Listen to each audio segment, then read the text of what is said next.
Salut à tous, j'espère que vous allez bien.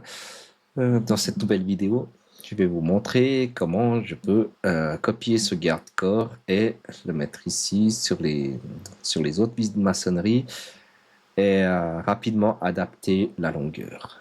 Alors, je vais copier celui-ci, je vais le coller là et là. Vous voyez, là pour l'instant, c'est un peu...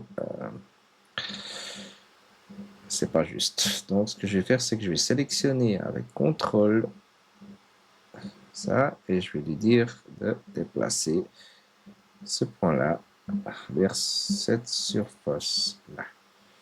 Ok, la même chose ici. Donc je vais maintenir CTRL pour sélectionner uniquement ce qui m'intéresse et puis là faire un clic droit dessus, lui dire point surface. Donc je sélectionne un point et la surface. Voilà. Maintenant, vous allez me dire, ah, t'es bien gentil, mais c'est pas juste la dimension. Donc, on clique sur l'ensemble complet du garde-corps, on fait un recalcul. Et on attend juste que la barre ici en bas soit fait. Et voilà, recalculer. Et la même chose pour celui-là. On fait un recalcul. Et je vous ai placé la cotation juste en dessus, comme ça vous voyez bien que c'est des dimensions différentes. Ah, bien sûr, j'ai fait des cotes arrondies, hein, on peut aussi faire différemment. Et maintenant, si vous regardez la suite de la vidéo, je vais vous montrer comment j'ai fait ceci. Donc, on va faire pas à pas l'exercice ensemble. Dans un premier temps, on va créer un ensemble de garde-corps, on va dire. OK. Et ce qu'on va faire maintenant, c'est qu'on va quand même faire un assemblage. Donc ici, on va appeler ça garde-corps. Et on va glisser à l'intérieur ici. Ce qu'on va faire maintenant, c'est de poser un profilé. Donc dans mon cas, ici, on va chercher dans l'acier plat. On va faire au plus simple. Le but, c'est de vous montrer simplement comment ça fonctionne. Donc, pardon, ici, 50 par 10, j'aimerais l'insérer via 2 points. On va cliquer là et là. Ce qui m'intéresse, c'est peut-être ici, le point d'insertion. Je vais le tourner. Ça ne me convient pas. Je vais le poser comme ça. J'applique. Et maintenant, ce que je vais faire, c'est que je vais copier vers le haut. Ici, je vais marquer peut-être 1000, moins 10. Mais celui-là, on sait qu'on ne peut pas être à fleur par rapport à la maçonnerie parce que, comme on le sait tous, la maçonnerie est parfaitement droit. Et ici, ce qu'on va faire, c'est qu'on va copier en pivotant. Donc, je remonte un peu plus doucement. Ici, vous voyez, quand le logo il est en 3D, ça veut dire qu'on peut travailler dans une vue 3D. Autrement, quand c'est à plat comme ça, c'est de travailler vraiment sur la vue de face, vue de dessus ou vue de côté. Dans notre cas, on va prendre celui-ci. On appuie sur continuer. Et là, on sélectionne la ligne. On peut aussi sélectionner 2 points. Mais dans mon cas, je préfère sélectionner la ligne et je mets 90. Et là, ce que je peux faire, c'est que je peux déplacer uniquement cette pièce. Je vais lui dire rapproche-moi peut-être de 30 mm ici. Et cette pièce-là, je vais la copier perpendiculaire point surface. C'est quoi? C'est-à-dire que au total, j'aurai 2 pièces. Et maintenant, c'est-à-dire que j'appuie j'ai fait n'importe quoi.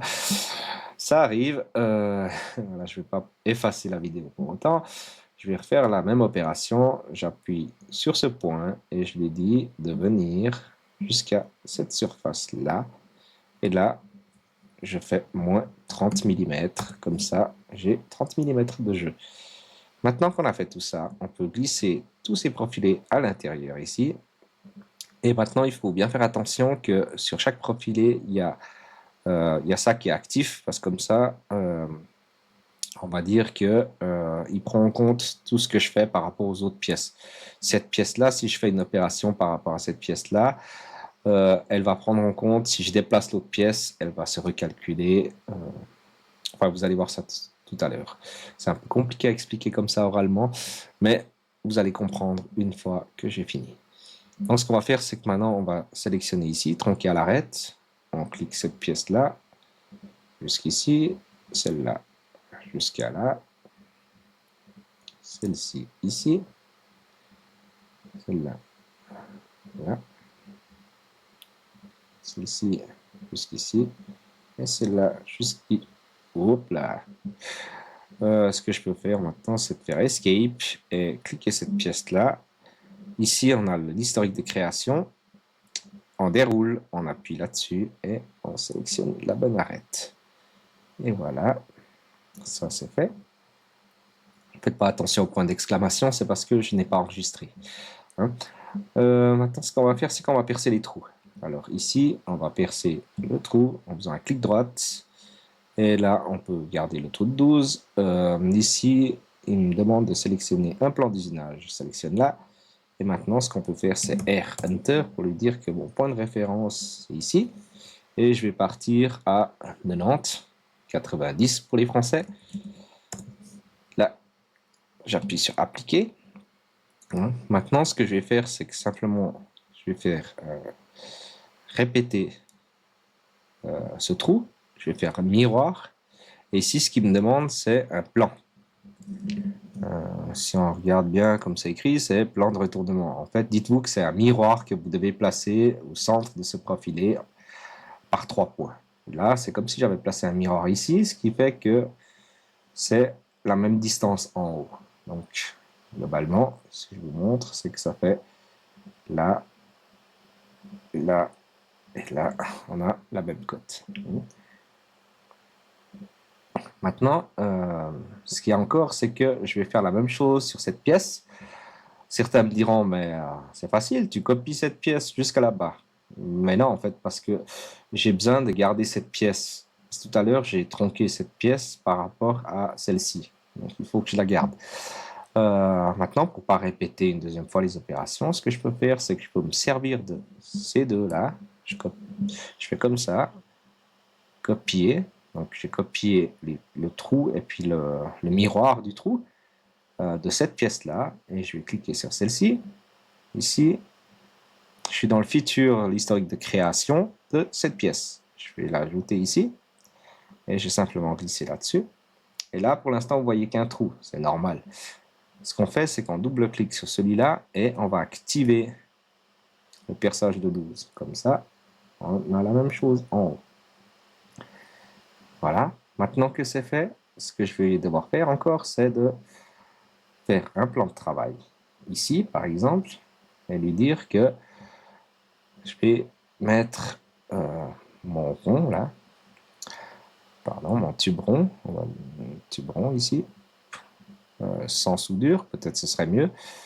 On va prendre de l'alu, comme ça c'est plus facile à couper au montage pour ajuster. Ici, ce qu'on va faire, c'est qu'on va prendre peut-être le 16 par 1,5, un exemple. Hein. Ici, je vais donner un point et la longueur, je vais mettre 30 mm.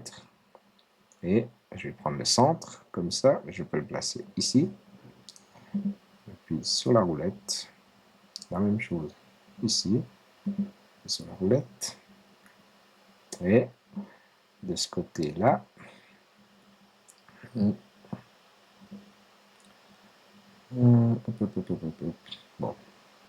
on va faire comme ça, c'est plus facile.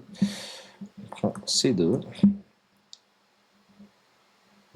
copie, pardon, tac, point de surface, je vais prendre de là, et je vais sélectionner deux arêtes pour sélectionner l'arête, hop, et voilà.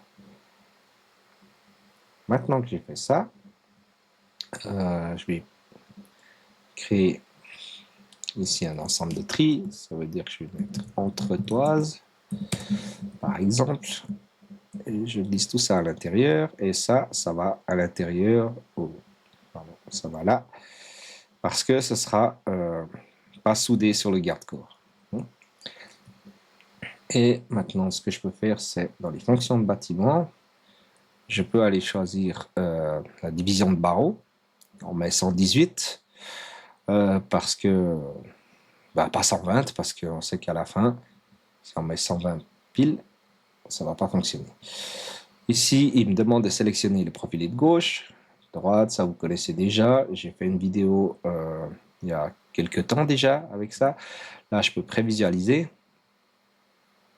Donc, j'ai mis centré ici, mais si on place là, je mets prévisualiser, on voit que il va se mettre plus de l'autre côté. Et puis, si je mettais l'inverse, voilà. Vous avez compris. Désolé, je suis un petit peu enrhumé. Hein. Voilà. Donc, maintenant, j'appuie sur OK. J'ai ça. Qui est posé. Et ce qui me manque maintenant, c'est la visserie. Donc, je fais un clic droit ici. Je peux marquer visserie de montage, par exemple. Et je glisse ça à l'intérieur. Oups là. Je glisse ça à l'intérieur de l'ensemble de garde-corps. Et maintenant, je peux aller là-dedans et sélectionner ça, ça, et choisir peut-être voilà, celle-ci. Je vais en placer une là,